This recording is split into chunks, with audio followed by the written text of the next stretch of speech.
Very good. So I'm here. Most of you know me. It's Andrew, Sacred Seven guy, authenticity, vulnerability, intimacy, emotional intelligence, self identity, relational spirituality, all these great topics that we talk about. And I am here with a new friend that I just met on LinkedIn. And I want to turn it over to Briana and have Briana introduce herself for all of you. And this is actually a very awesome experiment. We met on LinkedIn, we met on social media, and I just said, hey, you know what? The last time I had a conversation with someone that I met on LinkedIn, it went really well. And I was in this place of grieving the opportunity to bring all of you onto that conversation. So I just asked Brianna, I was like, can I record this? Can I share it with my friends on social? And Brianna was open to it. So I'll let Brianna introduce herself here and we can kind of come forward. Brianna already brought up a really powerful topic that we're going to explore. So, yeah. Hey, thank you for having me, Andrew. I'm thrilled to be here for the experiment. It's an experiment for me too. So I am Brianna McInerny, and I am the creator of Conscious Wholeness, which is an online course that's all about making more intentional choices for ourselves that are based in wholeness and self-love and things like that, as opposed to repeating patterns and kind of following our knee-jerk reactions. That's what conscious wholeness is all about: rerouting ourselves to what we actually want and being a little bit more intentional about those choices we're making and where they're leading us. And I also do some strategic creative consulting, and that's me. I'm really excited to be here. It sounds like we talk about a lot of the same topics Oh, between thank you. authenticity and vulnerability and intimacy. A big part of the strategic consulting I do for creatives has to do with not only being successful in creative pursuits and social impact and things like that, but also nurturing a healthy personal life, because I think that a lot of times those of us who are driven to make change can put ourselves to the wayside, even when we are telling everybody else to prioritize themselves. So I really like to provide strategies for people to have it all. And that's what I'm all about. Oh, that's so awesome. So, my kind of wheelhouse, where I feel my presence is best kind of founded in is earth based technologies, indigenous technologies. And then there's this language that comes forward in me of how do we incorporate this wisdom into our contemporary lifestyle without appropriating, right? This is the big Mhm. conversation because I feel for many people living in the contemporary culture of this distance from authenticity, from self identity, from intimate relationships, even spiritual, relational spirituality, right? These concepts are broad enough terms to where we can kind of find ourselves in that space, but yet there are ancestors that have gone through this and can present wisdom to us in our lives if we simply begin to listen.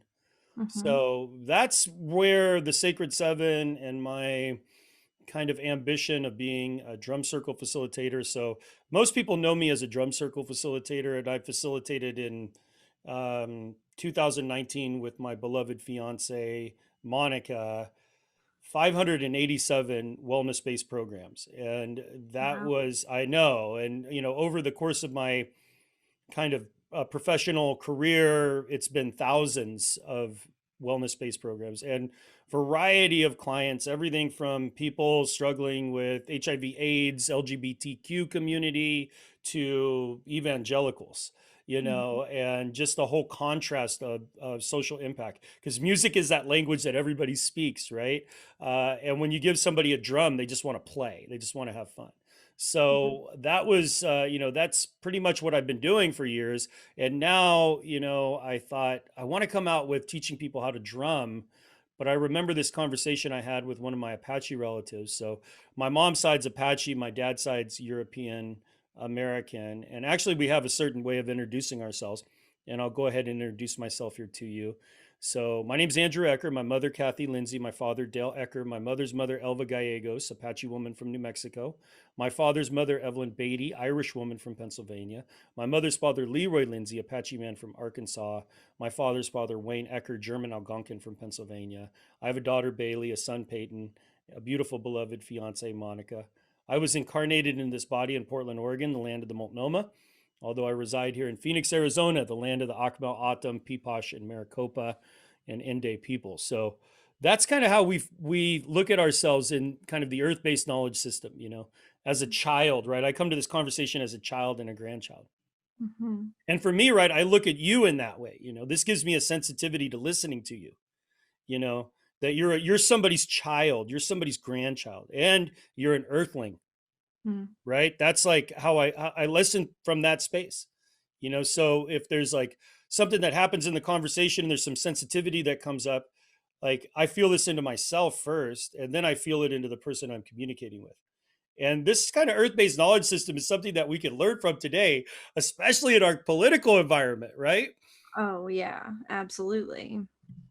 I'm really loving the experience of considering that, bringing the ancestors in, both of our ancestors in that way, to consider yourself a child, a grandchild, and same to me. I really love what that does.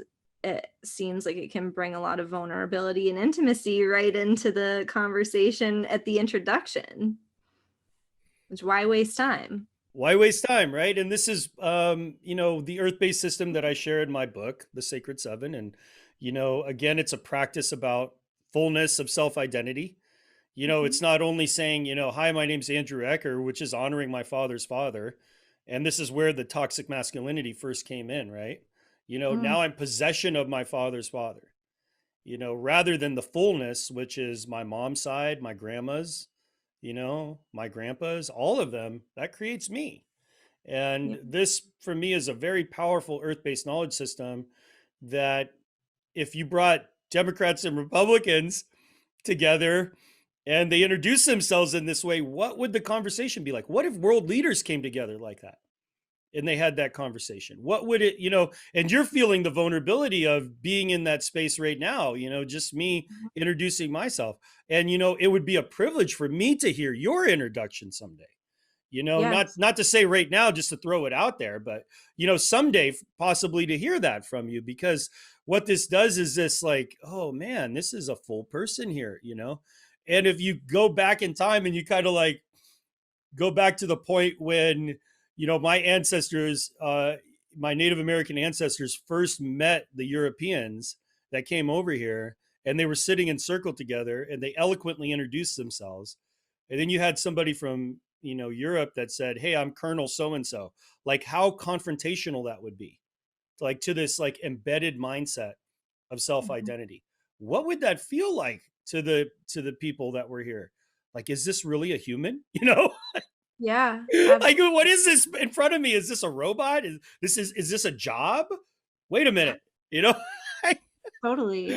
Well, and if I may, another level of the vulnerability that it brings to the table is that I don't know that I could eloquently ramble that off the way that you just did. What an amazing practice to be plugging into your ancestry and the roots of the land that you live on every single time that you open a conversation with somebody. And I can only imagine that for some people, the idea of that might be vulnerable in itself if they don't really know what to say. Exactly, Brianna. And then it comes back to, well, really, who am I, right? If Right. you're faced, it's kind of like, what happens to that space of, okay, now you know something, what do you do with that knowledge? You know what I mean? Like, this happens to us at everyday life, right? We come in contact with some knowledge and we're like, okay, is this feeling into my confirmation bias, or is this something I could actually apply in my life? Mhm. And if it's something I could apply into my life, what does it mean? And that's what happened to me, Brianna, the first time that I heard the ceremonial introduction.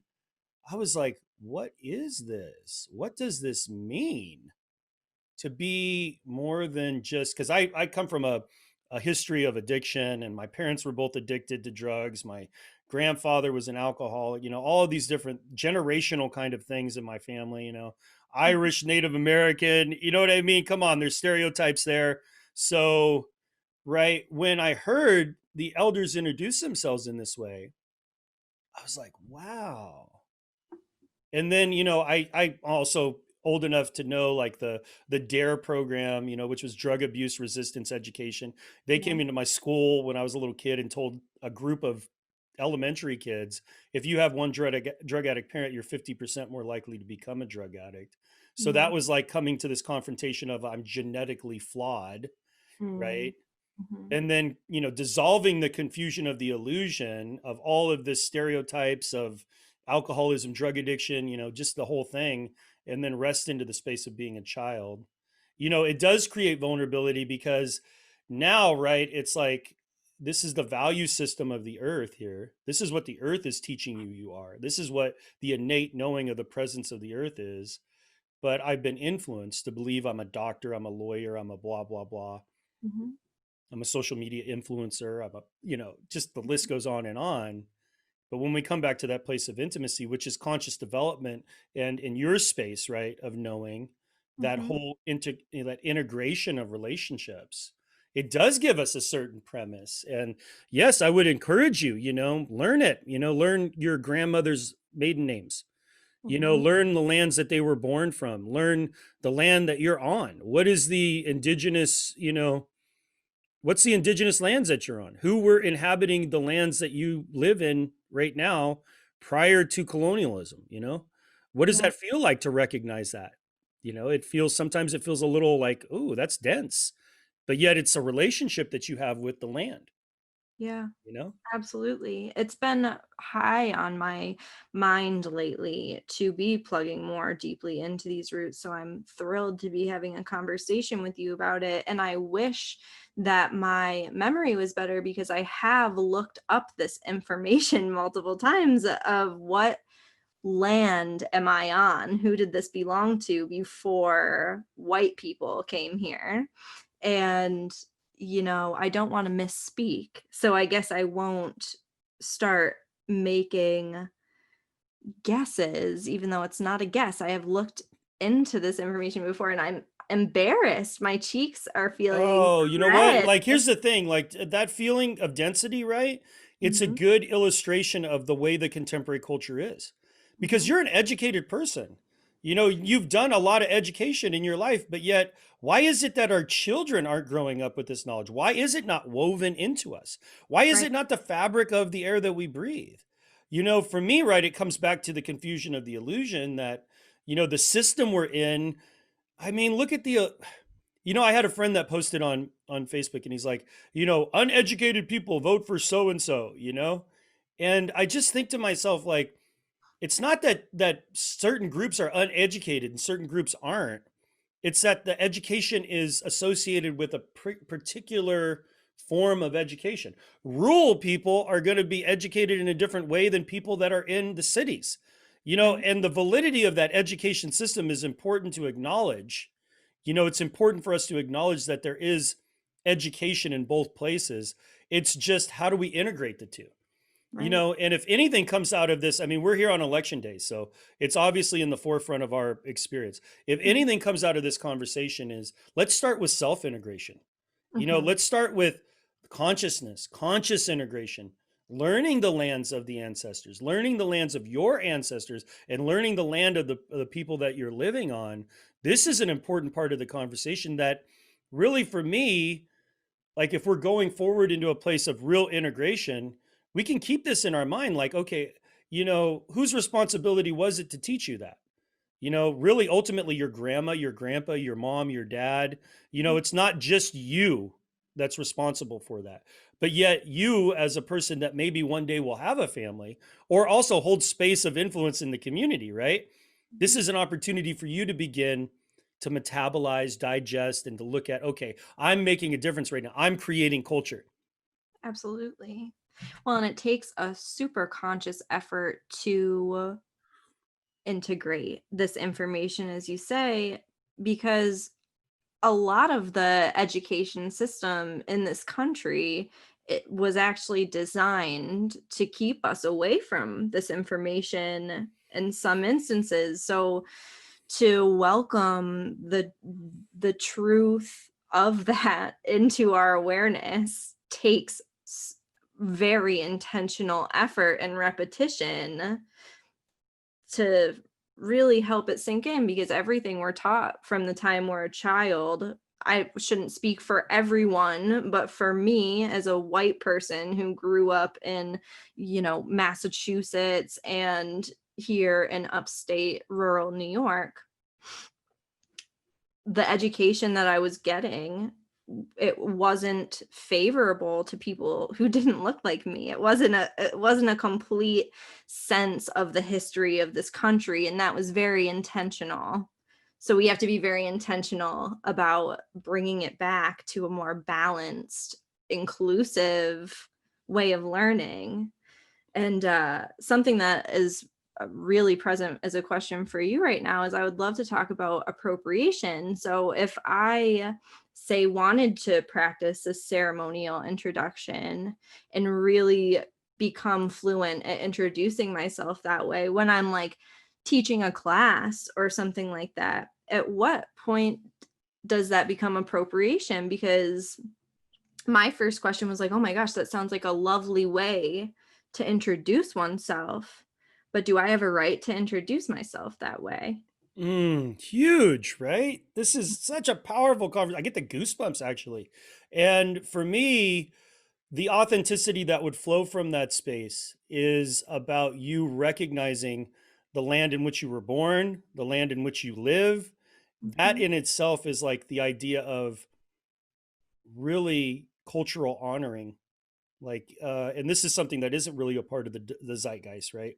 mhm, Is like cultural honoring and cultural ownership of the lands in which your grandparents came from, all the way back to Europe, or yeah, if there are multiple generations here, in this land, who are they? Because I feel like there is a sensitivity to that, but it is also about you stepping into being intimate enough with yourself to saying, hey, you know what, I'm not agreeing with this system anymore. I'm not really in complete, I'm not going to immerse myself in this way of understanding who I am. And yes, there is authenticity in me. Yes, there is a practice in me. mhm, And coming to grips with that is a part of my conversation as well, because I remember, like, I grew up knowing I was native. I knew I was Apache. My grandfather told me this when I was a kid, but I remember I didn't grow up with the language. And the first time that I sat in ceremony, which was at Native American Connections, it's a drug and alcohol treatment center, Patina Wellness Center, and they have a sweat lodge that they opened up for the community. And I came to this place like a decade ago or so. mhm, And it was at a crisis time in my life. I was struggling. I was coming out of a divorce. It was just a horrible time for me. And I started coming back to this. I'd lost my religion. I was a pastor and Christianity and very, kind of developed in that space. And that was what had helped me in my life. But it created a void. I started seeing things, the blinders came off. I could no longer say I'm not going to see this, especially when it came to a man who was, LGBTQ in the way that he was being picked on by, the men's group. I was just like, I can't deal with it anymore. mhm, So I didn't have any sort of expression of spirituality. I went to Patina Wellness Center. I sat in there and I heard the elders introducing themselves again. And I was like, okay, I'm going to practice introducing myself. And I started introducing myself. And then I was like, I need to know more. I want to reclaim the traditional language. And I taught myself how to introduce myself in the traditional language. And I remember the first time that I sat in Sweat Lodge and I introduced myself in the traditional language. And I was like, I'm just going to do it. I had the first time that I told myself I was going to do it, I didn't do it. I chickened out. And then the second time I went and I introduced myself in the traditional language, and nobody laughed at me. Nobody mocked me, you know. Nobody said, "Oh, well, you're not Indian enough to do this," or anything like that. It was an embrace. And I get emotional talking about it because I'm like actually back there, you know? I'm So, honored to hear the story. oh, thank you. Mm. And, I feel like that would be a part of your conversation as well, in a certain sense, right? Mm. Like coming out of the place of, I'm just a job. I'm just a, and I don't know what it's like. My parents died of drug related causes. I don't know what it's like to go to school to fulfill somebody else's needs. You know, I don't know what that programming is like, what the density of that emotion is, Yeah, and then what it's like to say, okay, mom, dad, grandma, grandpa, I'm actually going to do this, and that's a huge conversation in itself, yeah, right? That's a part of our self identity as jobs, quote unquote jobs. Because when you're talking about that and you're going back to your little girl and you're bringing her forward, and I'm hearing the voice of, the community, the culture saying, well, what are you going to be when you grow up, Brianna? You know, but mhm, nobody told you who you were before they told you that, right, you know? So they right, created this void inside of you, Brianna, of you not being enough yeah. without a foundation.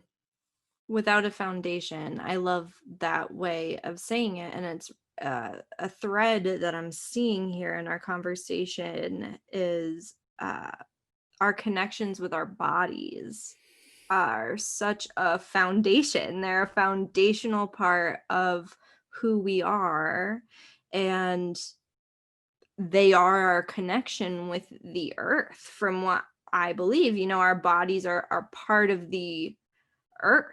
So what I love so much about this ceremonial introduction is that it's setting the stage for this physical body that we have to really be understood and seen in a more thorough way of like, this is where I come from and this is where I've been as far as my earthly presence is concerned.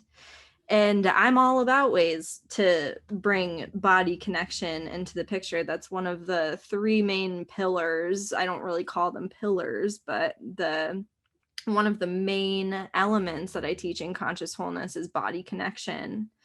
It's I again foundational. I really love that word.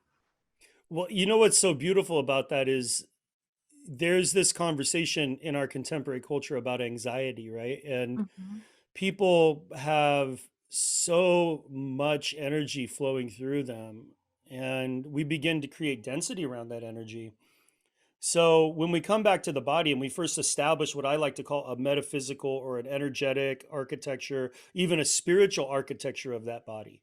So Mhm. now I'm the elements, I'm the lands of my ancestors, I'm the spirit of my ancestors. I'm also created of the elements, the air, the water, the fire, the earth. If it wasn't for gravity, I wouldn't be connected to the earth. If it wasn't for time, I wouldn't have a linear conceptualization of my reality. And if it wasn't for spirit, right, I wouldn't have this consciousness, this thing that's all around me. So Yeah. we step into that place of knowing, and then we feel something in our body, and we're disciplined in a certain sense to say, oh, that's anxiety, Yeah. right? But if we went back to a point in our ancestry and we realized that your ancestor, my ancestor, at one point was walking through the wilderness, and when they felt something in their body, they just would tune in. Yeah. They honored that and respected it. And I would go so far as to say it's related to what you were mentioning earlier about the pressure of being a job. Uh, it's like we've been systematically separated from our connection with our body in many cases, I would say, so that we can fulfill that part of our role in society, Mm. the job. Oh, it's so huge. If you think about this, right? If our body is the earth, and this illusion comes in that the mountain is a mini mall, you know, instead of the mountain being our body. I mean, Yeah. oh my gosh, it's just like I get the chills thinking about this because what we're doing when we're reclaiming our ancestry and the lands of our ancestors is we're saying that mountain is my relative again. You Mhm. know, that river is my relative again. And if the Supreme Court in this country can say that a corporation has the same value as a person, right? We need to start thinking about the mountain having the same rights as a person. Yeah.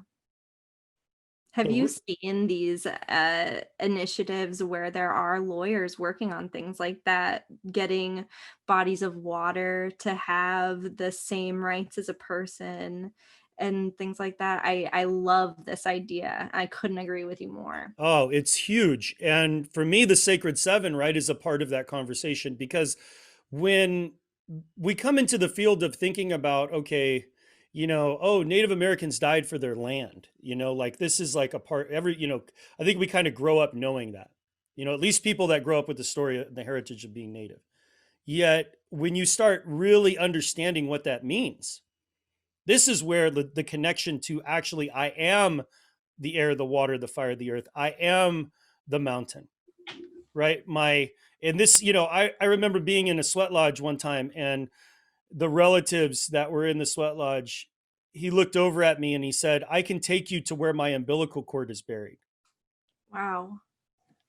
And see, this was actually, if you look at the history of when the Dene reservation was activated, there was a conversation that happened with the United States government about this ceremony, Hmm. because the United States government came to the Dene, and the Dene were saying these lands are our lands, and the United States government was saying, okay, are they really your lands?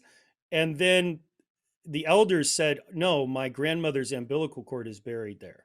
You know, like this is that part of us that says like, oh my, this is what it means to be an earthling. Yeah. I mean, we live in a culture where none of us have really even grieved our umbilical cord. We don't even know where our umbilical cord is. Yeah. You talk about the body connection, as a man, right? I lost my foreskin and I don't know where my foreskin is.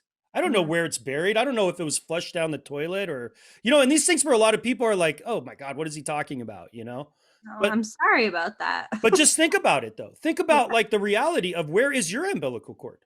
Yeah. I Is don't there a know. part of it that maybe somebody has in a baby book, or was there ever a ceremony done? Think about what the earth would be like if, moms and dads, instead of going and having their children baptized, went out to a national park and buried their umbilical cords in those mountains, or buried their umbilical cords in a part of a park in their community.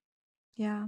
Like, what would happen to the way we viewed the land if we got back to some of these earth-based principles, these earth-based ceremonial ideas? And the land is calling us, the earth is calling us back to those concepts. We can feel it. We know she's like saying, hey, guess what? There's a quality of life here for you.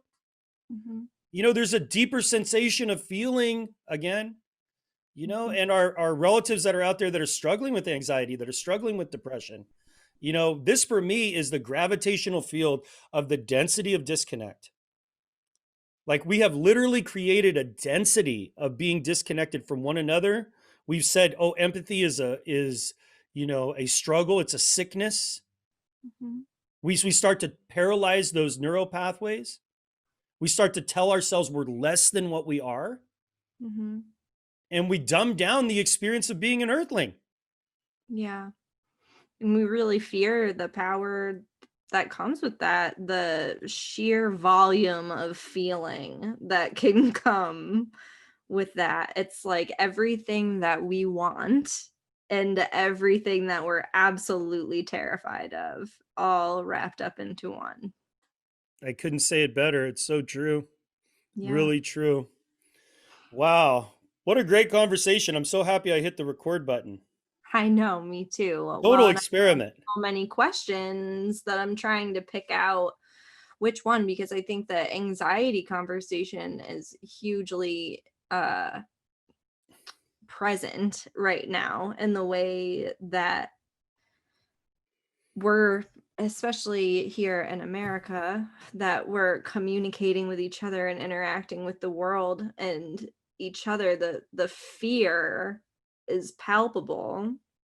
Something that we talked about before we did press record was about tapping into our own navigation systems when there is so much fear and so much grabbing for that emotional space inside of us, looking to drive us. And I guess I wonder if there's anything there that we want to explore.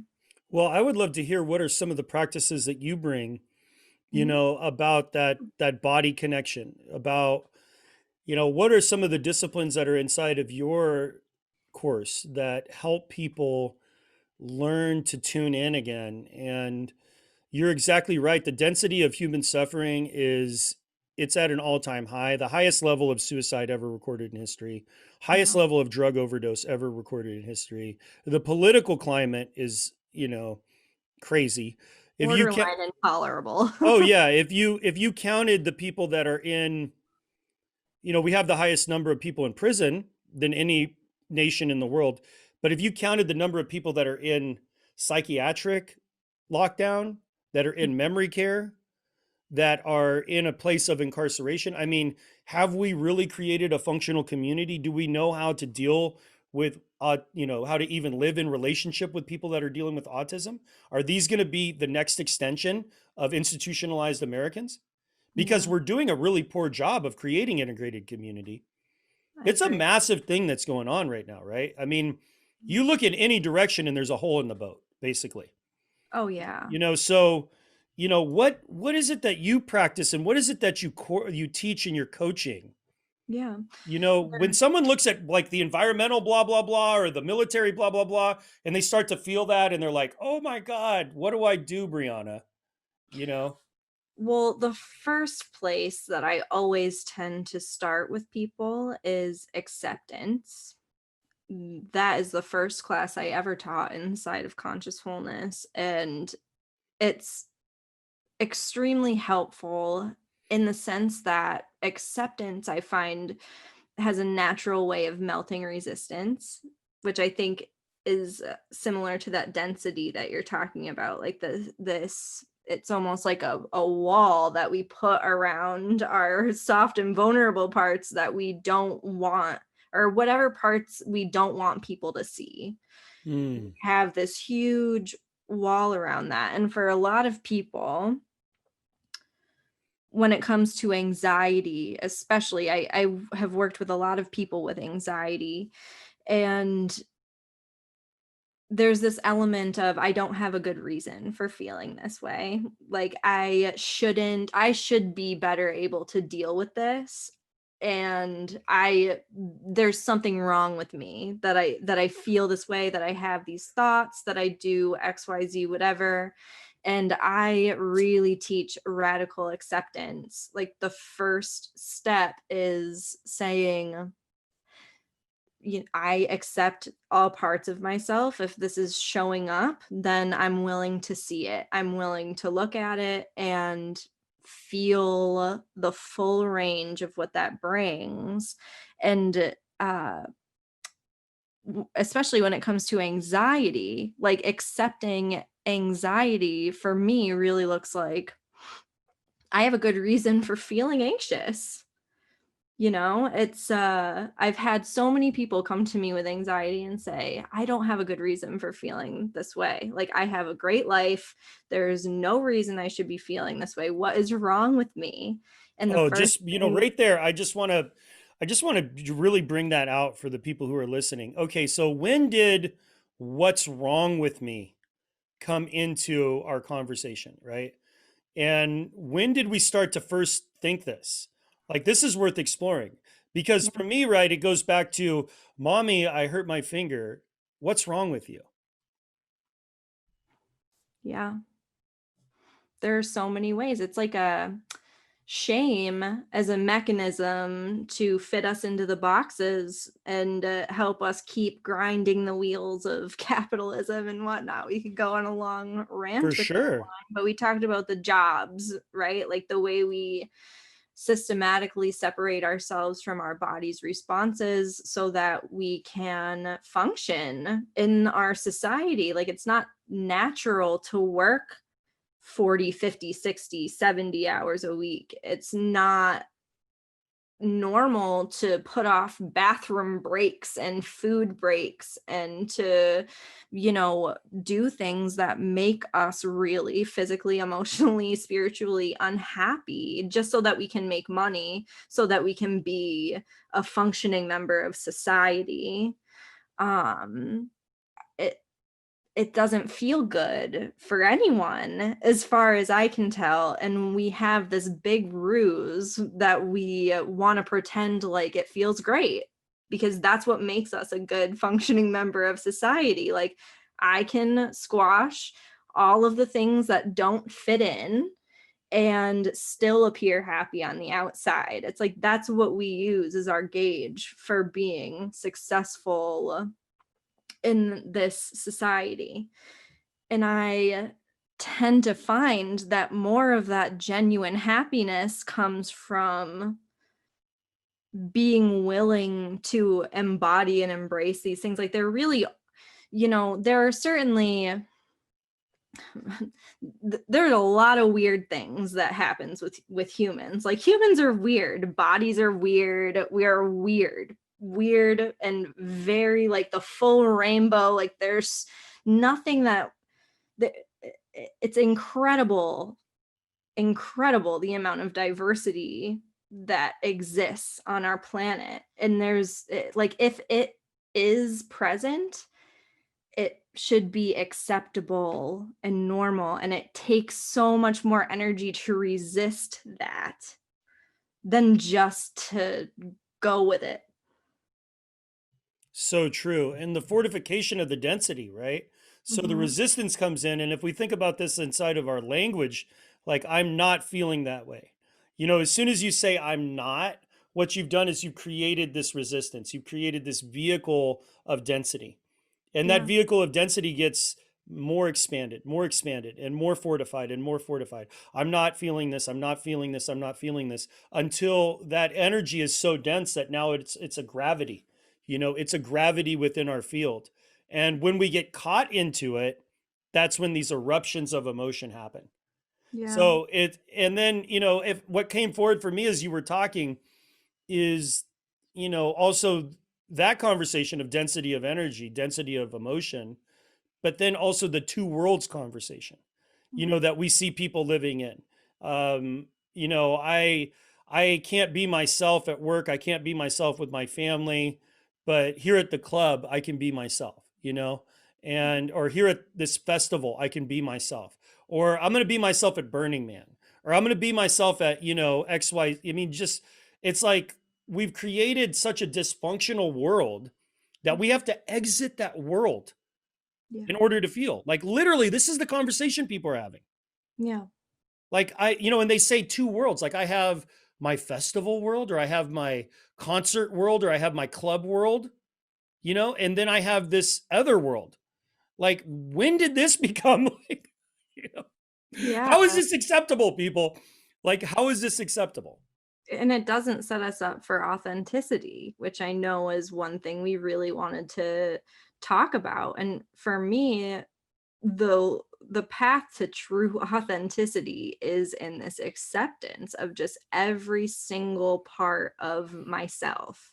Because when I am not ashamed of any part of myself, and I find the ways to love every single part of me, I'm not afraid to show up as who I am, because I know that if somebody judges me, I am strong enough to continue loving myself in the face of that judgment. I don't need their acceptance because I have mine.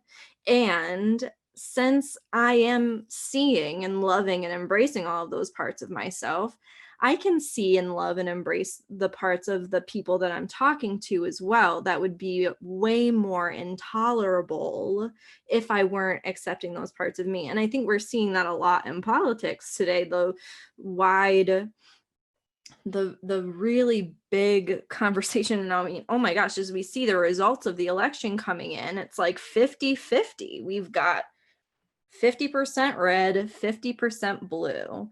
And the people who are over in the red, they hate certain elements of the people of the blue. Same goes for the other way around. And it's like, if we could just be willing to recognize that we all have these parts. Like, if you can see something about the other side that you don't like, it is inside of you, because Mm, you would not notice it if it weren't. yes. That's a very good, valid point of the conversation. And for me, right, one of the biggest motivations inside of this is learning how to be in relationship to your confirmation bias, Yeah. because we're really not taught that in school unless we're given a really powerful teacher happens to come into our world.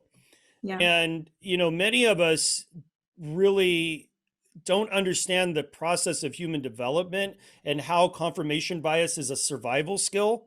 Right. And when we learn to navigate it, and we learn to go deep within ourselves and actually celebrate, oh, you know what, that was a bias. I was caught up in my bias, and now I'm liberated from it. We can begin to see that there's beauty on both sides of the conversation.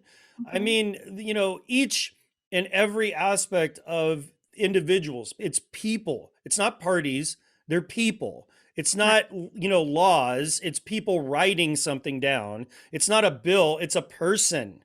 It's really, and if, like, the criminalization of certain groups of people in this country, it's like we look at it as a whole, person. It's like fundamentally, like, race is another part of this conversation. It's not race, it's people. These are earthlings, these are Right. children. This is a child here, and that for me, right, is getting back to that point in which we can begin to celebrate, the diversity and the complexities. I loved it when you said people are weird, because it gives me a permission to be in my weirdo, Me and too. yeah, exactly. And, Mhm. all of the things that go on inside of our lives, yes, it is a challenge to learn how to navigate your emotions, your self identity, all of these different processes in who we are. And I feel like authenticity, vulnerability, intimacy, connection to the body, I'm feeling something rather than I'm feeling, this kind of psychological terminology. I'm feeling something in my body right here. Mhm. Are you experiencing that? Yeah. Instead of, is there something wrong? This is one of the things that happens when we're parenting too. I'm a father, and, we can come into the room and we see our daughter there, and I can have this instinct to say, what's wrong, honey?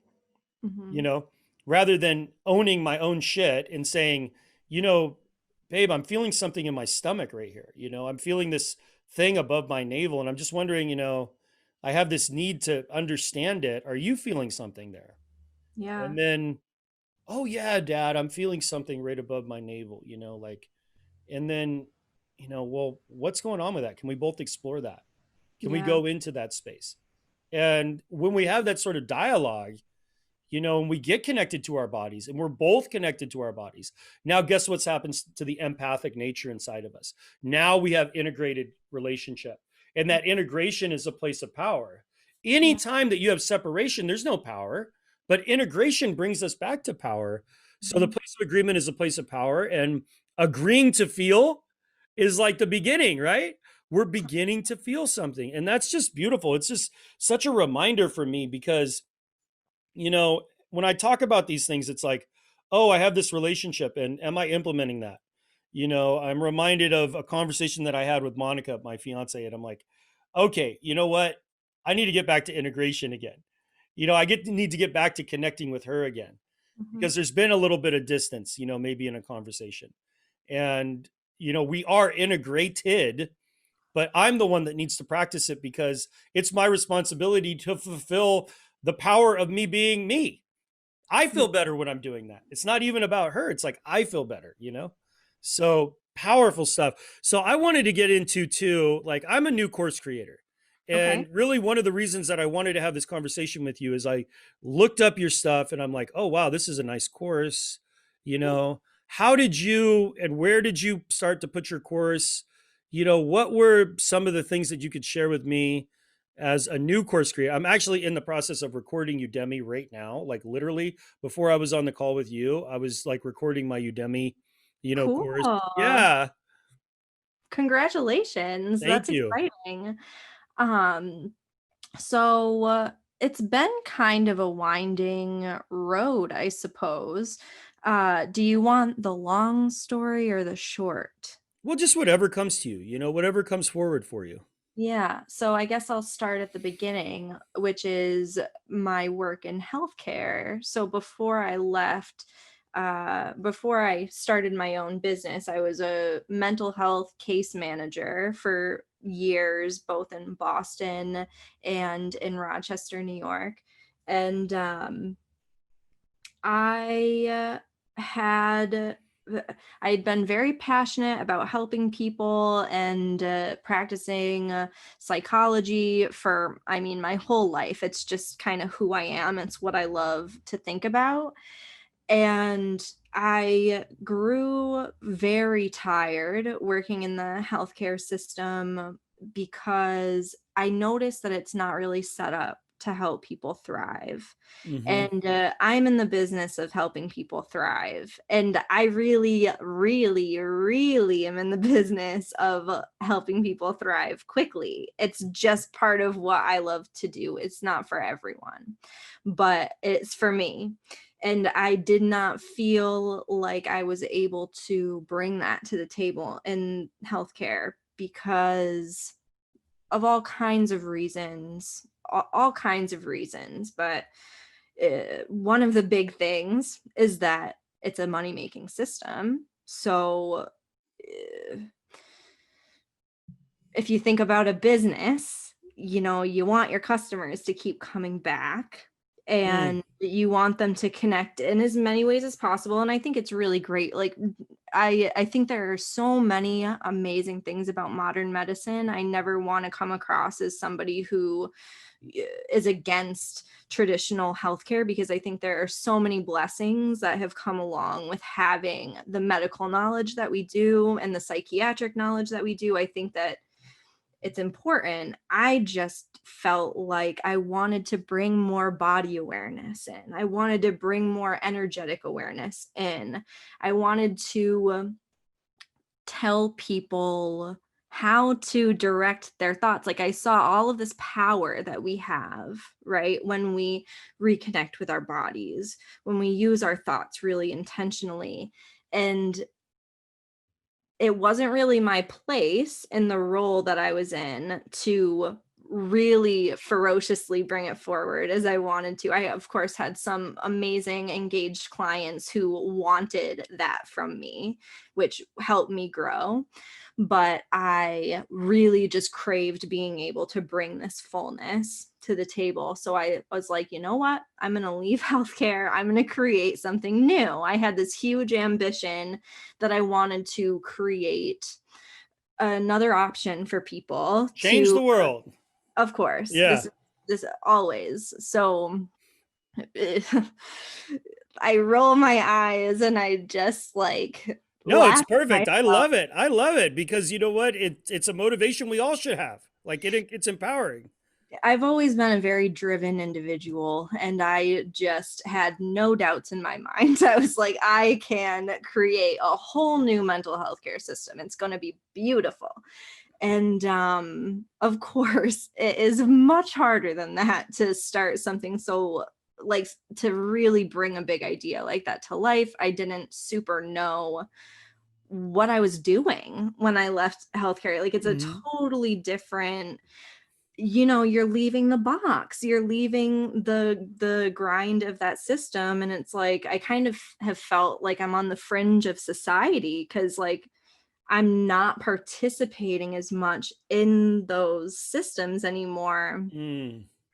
And it's a learning process, right? To learn how to care for yourself, to learn how to feed yourself, to bring in the resources that you need outside I have a that. client who is a former mental health worker. Well, she is a mental health worker, but she was working for the state, and Yeah, then now she's in a private practice. She has a master's, so she's able to like do that. amazing. Yeah, and she was sharing the same thing. Like literally, I'm spending more time filling out paperwork than I am with people.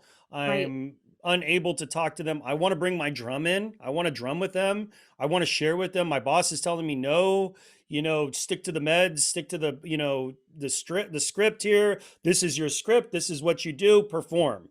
And, I totally can relate to it because I've heard the ins and outs of it. It is And very validating to hear that. I very much appreciate you sharing that. it's huge because, we have a stress mental health system right now, Mhm. and we need to take the gloves off. Like, Yeah. honestly, like it's not working, people. Like, No. if anybody's going to listen to this that's in government, it's not working, right?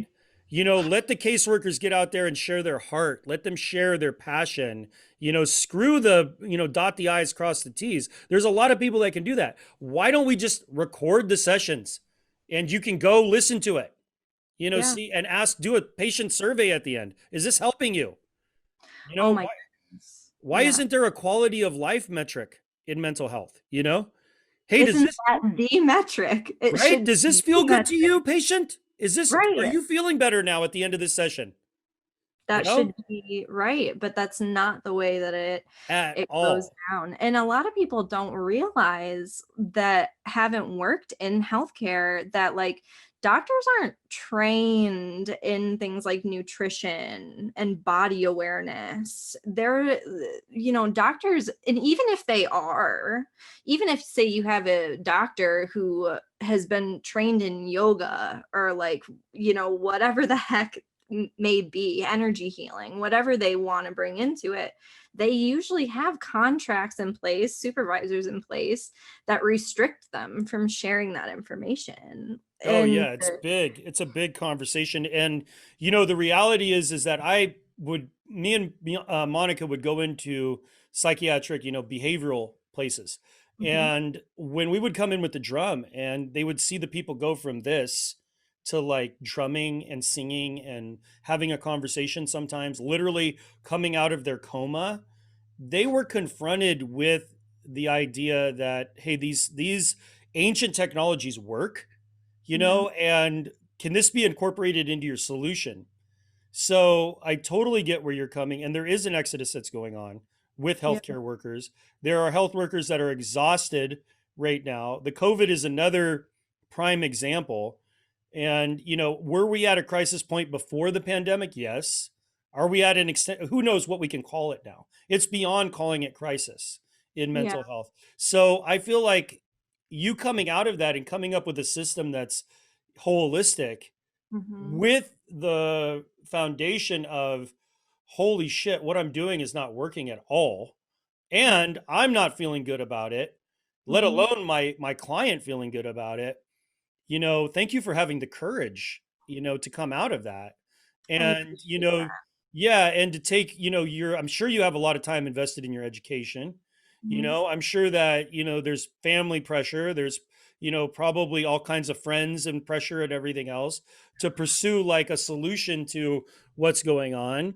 mhm, For me, right, I don't have that in my background. Like I didn't spend the years in college.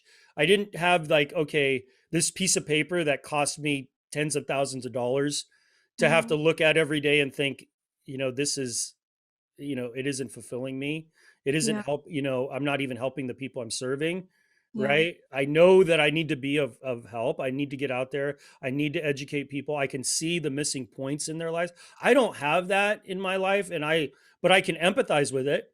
I can mhm. empathize like that conversation of like, holy crap, the courage that you have, like really to come out of it. It's It's a big huge. old system, and as far as I was concerned, part of what was so validating to hear about the person that has her master's or his master's, sorry if I'm, Her, yeah. and She identifies as a her. great. I'm Yeah, glad that I didn't misspeak. yeah. The fact that she has those credentials and is still running into the same issues is so validating for me because there's always that question in the back of my mind, is the system my only hope to do this? If I had just stuck it out and gone back to get more education and gone to do things in the more traditional way, you know, did I cut out too early? And it's like, no, even saying it out loud, I know that that's not the way it was the right decision for me. But I think there's always an element of like, is enoughness is the word that's coming to mind. Like, do Mm-hmm. I have enough Mm-hmm. to be doing what I am drawn to do? And at a certain point, I think we all just need to accept that the answer is yes. And if you want to go back to school, then go back to school. And if it doesn't feel right, then don't, and just do what does feel right. Um, which I guess this is a hearty ramble, but uh Well, there's a lot of emotion involved in it, and it's a whole history of relationship to mental health. I mean, that's a right. huge conversation. I feel like it's an important ramble to have because there's people that are out there that are listening to this that are involved in a system. It could Mhm. be mental health. It could be, the doctor. It could be the institution of education, the Mhm. institution of the military institution. I mean, that conversation of how do I come out of the institution, whatever it may be, is valid for so many people. Yeah, And, there's institutional settings throughout our system of society right now that have created a collective consciousness, that have created a density of energy. And we have people that get caught up into that, into the social, into the culture, into, the whole dynamic, and don't have the bravery to step out and to do what you've done. How has it been for you, like, as far as like the financial part of it? I mean, if you're open to sharing, sure. the kind of the meat of it, the nuts and bolts, because it is a huge risk, Oh, to it's step been out a and huge, do that. yeah, it's been a huge risk. And quite honestly, I have used all of the resources at my disposal to bring these ideas to life. And I I I don't want to paint a picture like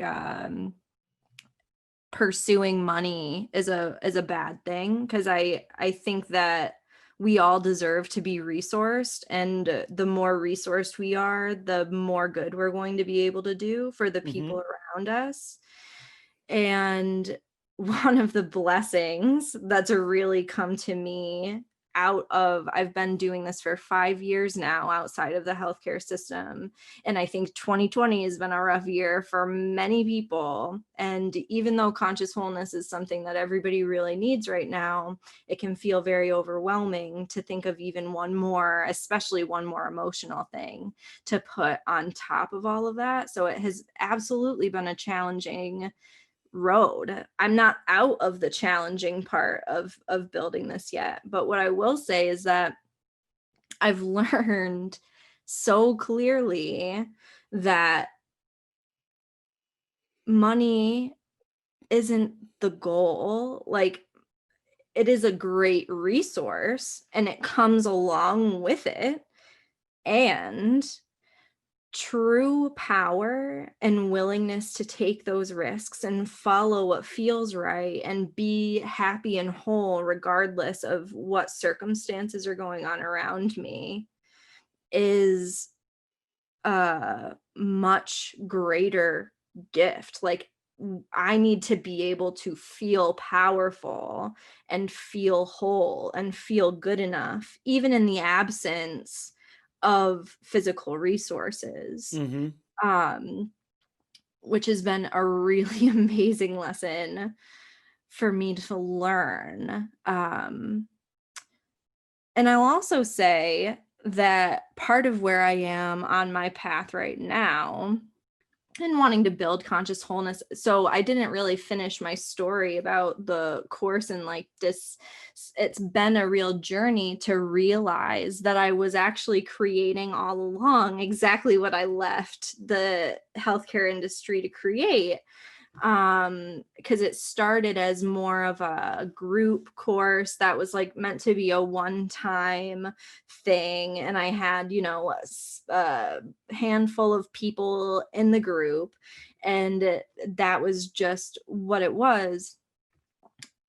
That was years ago that I led the first round of the course, and only in the past 6 months or so have or maybe it's been the past year, have I really recognized, like, oh, what I'm trying to build is a lot bigger than just a small group of people in a course with me multiple times a year. So the journey, like, I'll also say, and please never hesitate to jump in and ask me questions if I'm getting a little like wily and off the path here. But, working as a case manager in healthcare didn't exactly set me up with a huge nest egg to invest into my business. You know what I'm saying? I did the best I absolutely could. I've been doing the best that I absolutely can with what Well, what 5 years is pretty significant, I like to make it appreciate. 5 years is huge, like Yeah. that's a long time to make it on your own. I can tell you that I've been a serial entrepreneur for some time, and it's always waking up in the morning and thinking, where is my next, provision going to come from? That And just doesn't go away. it's such a hard Yeah. way to Hmm. really, and especially when I'm teaching something such as conscious wholeness, and something about that is like integrity is of utmost importance. If I am not feeling consciously whole, nobody is going to want to learn it from me. So, like, having money issues in itself was such a huge barrier. Like, it sets people up to be in this awful cycle Hmm. of, this is the energy I'm bringing to the table. How am I going to feed myself tonight? Yeah. Hmm. And that's not an energy that actually is powerful and helps people move forward, but it's so conditioned into us. Well, And it's like scarcity mentality realistically, is what it is. right. It goes back to like the idea of poverty and scarcity. And that's a tool of economics. It actually is like taught how to create scarcity. So when that is like a program that's working within kind of the etherical energetic system, right? Mhm. We tune into it. And when we tune into it, it's a fortified density already existing. So Right. whether or not it's actually our experience, but it is an experience that's out there. So, I feel like that whole space that you're talking about is something that's so important for course creators and for coaches and for individuals that are there. Yet, right, what I remember is that my emotions are like apps on my phone. Yeah. Think about it in this way. True sovereignty, emotional sovereignty, is being able to press the app. So Yeah. I remember what it was like to hold the check in my hand and to be like, wow, I'm getting paid for what I want to do, you know? And that's an important app to have, because Mhm. once you have that, you have a lot more than what most people have. Yeah. Most people in this culture are, when they hold the check in their hand, they're like, oh, I'm grateful to be able to feed myself. Mhm. That's the function of it. Oh, I'm grateful to be able to put a roof over my head. I'm grateful to be able to buy clothes. I'm grateful to be able to buy something. But the idea of being grateful for what you have done on your own and Mhm. what you have actually been born to do, that's a program that when you energetically press that app and you Mhm. bring people into that architecture, that's what they're feeling. And that has nothing to do with the cycles of your bank account, No. right? It has nothing to do with that. So, like, for me to step into coach, right? And to share with you, like, okay, press the app, Yeah. Briana. Bring people to that place. Remember what it was like to hold that check, what it was like to feel your bank account go up. And if you can remember that and authentically bring that forward, you know, then you're living in the cycles, right? The feminine teaches us the cycles of emotion, Mhm. that we're going to feel like, oh, we don't have enough. We're going to feel like, wow, we have way more than enough. And that whole process of that space that we're in is a very comfortable knowing. It's an ebb and flow, it's a cycle, Mhm. you know so the linear, right, is the masculine constantly is chasing the carrot in front of us. It's Yep. constantly getting to the next logical place. It's saying, "Oh, I need to be over this." Right? I need to get over it, right? I've already learned this lesson, blah blah blah. But really, our emotions are in a cycle. Mhm. And the more that we realize and we give sacred child, right? This child that's inside of all of us, permission to feel, the more that we actually live in our authenticity and our vulnerability. And yeah, it is a challenge. at times. It's a Yeah. challenge to get up and say, oh man, I'm going out there and I'm doing it. I'm slaying the dragon today. But yet, I'm like, I'm only one corporate gig away from paying off all my debt. You know, Amazing. Well, that's like, exciting. yeah, like that's it, right? And that's it for you too. Like Of course. you're one corporate training away from paying off all your debt. Oh, yeah. You And know, and your value, right, for your course, teaching it live, mhm, is that like it's a $10,000, gig. It's the, $5,000 gig. It's a 6,000, $7,000 gig. mhm. And like those sorts of gigs are very important to know that they're out there.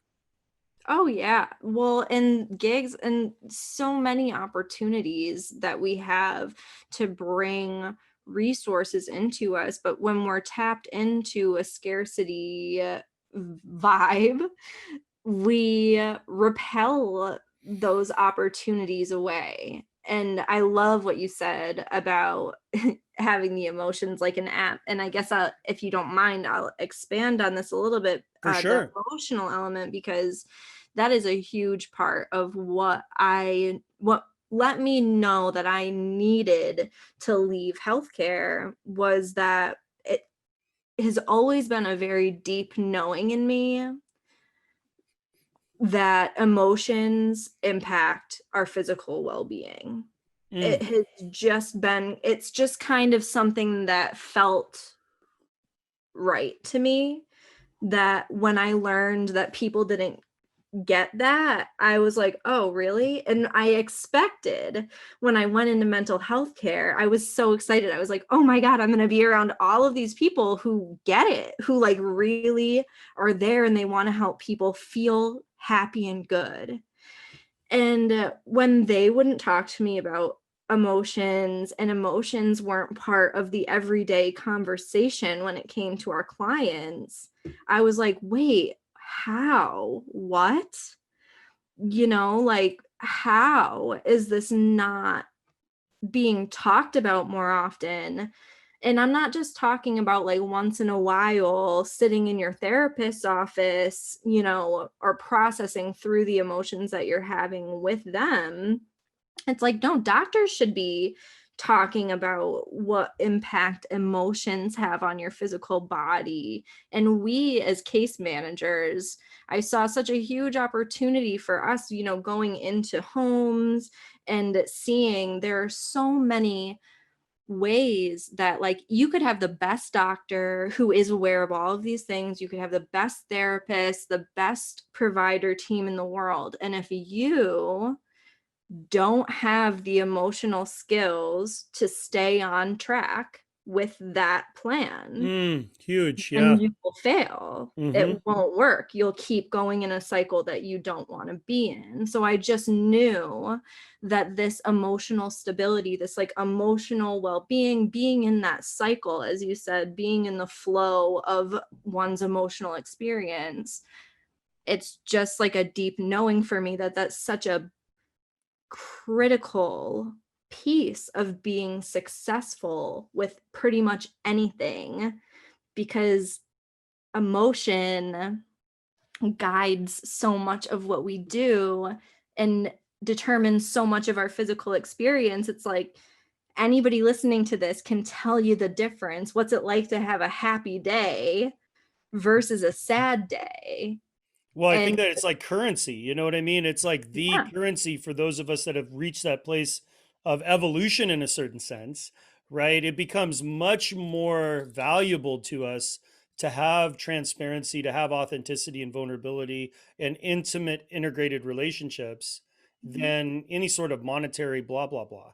Like that really that becomes like the value. And yeah, I hope that we will one day get to a point in the conversation as a species, really, that we can evolve beyond the necessity of food, shelter, and we can explore more of what we're talking about. Because there was a time in our place, of beings where we can remember that. Like there's a remembering in my body, like in my DNA of Mhm. living in peaceful coexistence with the earth, knowing how to forage and how to get food, and being able to explore art and emotions and having language that really speaks to that. Some of the indigenous languages that I've had a privy of hearing in my life and talking to elders were languages and are languages that are based around infinite representation of reality and a more knowledgeable way of conveying emotions. Like, for instance, my friend, he told me that in his language, he's Hopi and he's like my uncle. He said that we don't have it rained, we only have rain. We don't have it's raining, we only have rain. Like, in other words, the rain is existing eternally. It's an eternal existence. So if you think about that inside of emotions, right? It's not that I'm ever over an emotion, it's that emotion exists. Yeah. And this is a certain level of knowing that's inside of us. I feel like it's woven into the fabric of our DNA. So yeah, I feel like that's such an important conversation to your journey with your course. I also wanted to ask you some kind of fundamental nuts and bolts stuff about it. Okay. So your course, is it housed only on your website or do you have it in other places? So right now it's on my website, and I host all of the videos on YouTube. So they're all privately listed links. And I basically give my clients, I have documents that always have the updated links. I'm always adding in more, and people get lifetime access to the course and all of the updates to the course. So anytime I record a new class or there's a new live round, I can just go in and make sure that the welcome letter for the course has all of the appropriate links. And it's been working pretty well, actually. Like, I don't love this as a setup. I'm trying to find the best home for the course, and I haven't really found it yet. I think it's going to involve probably building it out myself on my website. Um, or, with help. I don't have to do it all by myself. Sure. But I do find it keeps it simple and all in one location that people can really easily access, no matter what they're on. If they can just get into their email or wherever they save the welcome letter. um I'll Another thing that feels relevant is that when I initially launched the course, I was delivering all of the content on Facebook. And I think it's a pretty common thing for people to do, to have a Facebook That's group how attached I to started it. yours, Yeah. Was right? okay, so they my customer experience would be I would do a introduction Zoom. They Mm-hmm. come into the Zoom and then I'd sell them the course. And Mm-hmm. then they come back to Facebook for me and Monica, we co-facilitate the experience. Mm-hmm. So they come onto Facebook group, right? They come into the Zoom, we do the live Zoom with them, and then we populate the Zoom onto Facebook.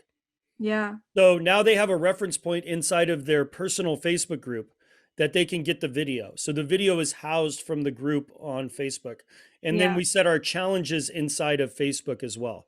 So they would have a challenge every week to participate in a question, something that's related to the Sacred Seven, you know. That's great. Yeah, and that was kind of the experience. So your experience when they would come in with the first part of it, that was similar to that? Is that kind of you do a exclusive Facebook group or was it?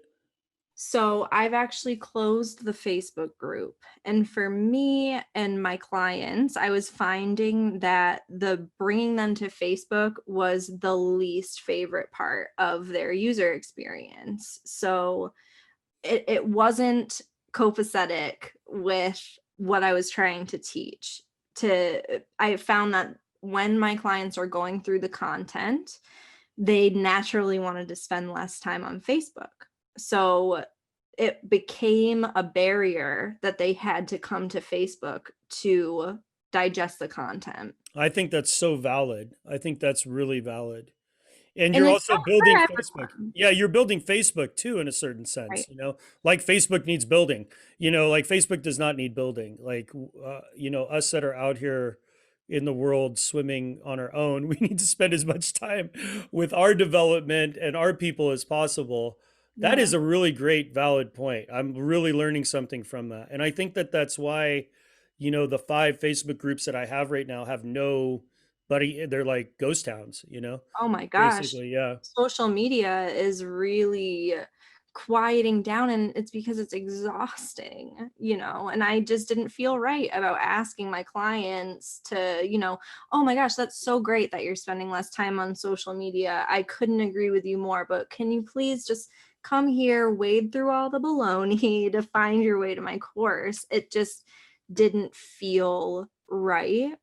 So, but I love what you said about hosting the videos on Zoom, and anybody who's listening who really wants to do this, you could go on Facebook. Just because my clients don't want to be on Facebook doesn't mean that anybody else's, like maybe your clients love Facebook. And if you want to own your content and have the video, it's so important and smart to be recording it somewhere else like you guys are, because Mm-hmm. I learned that the hard way. It is very difficult to extract content from Facebook. And I was incredibly lucky that I was able to extract that first round of the course from Facebook, because I haven't been able to download a couple of the videos. Like I'll just have to kind of lose them. I think I might record them because I can record them auditorially. Is that a word? Auditorily. And offer some of the meditations. There were a couple of really great exercises that I had in videos that I just haven't been able to extract from Facebook. And Facebook does that kind of intentionally. I'm Oh, pretty for sure sure. For they want sure. to It's, own the yeah. intellectual property and bring Mm-hmm. people to their medium. Yeah. So you haven't thought about Udemy or Thinkific or Teachable or any of those places? I've thought about them. And so Mighty Networks is another one that I Oh. really have spent a lot of time thinking about. And not to say that they're not good options for me. I have a hard time with the Mighty Networks user experience. And they seem like a really great uh service, and it works a lot for a lot of people. But for me, and this was a while Do you ago, pay so do you pay for that one? it's a paid service, Oh, yeah. okay. And but that was the problem, that I was having a hard time easily getting people into the group. I liked the way that I could lay the content out in a Mighty Networks group, because what I miss about Facebook, like they have these group capabilities that are so nice for a group course, Mm-hmm. like something like Conscious Wholeness. And I really was hoping, I really want to nurture conversation, because especially when it comes to something like Conscious Wholeness, yeah, I'm the creator of the course and I'm delivering all of the content at this point. I hope to have many more people delivering content inside of Conscious Wholeness, eventually. Um, So you're talking about a training of the trainer?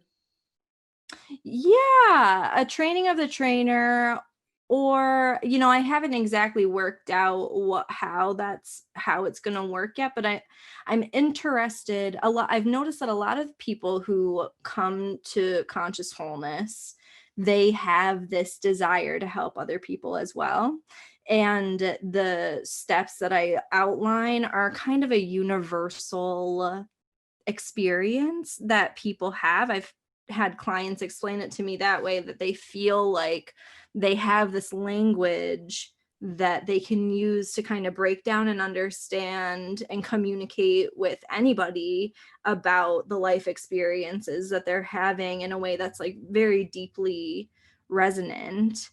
Um, and they like to be able to help people with that. So I want there to be an opportunity for people to, especially people who have been through the course, to bring their gifts to the Mm-hmm. table, have an opportunity to teach classes if they're interested in that. And I don't know if I mentioned this before, but ultimately I would love to have a whole network of providers that are belonging to a Conscious Wholeness network. And I would love for them to be able to teach classes, whether they be doctors or energy healers or, physical personal trainers or nutritionists. I would love to have the ability for many people to be coming and sharing their gifts in a kind of conscious wholeness universe type of way. Have you Um, looked at Podia? no, it That sounds sounds like what that sounds like your solution right there.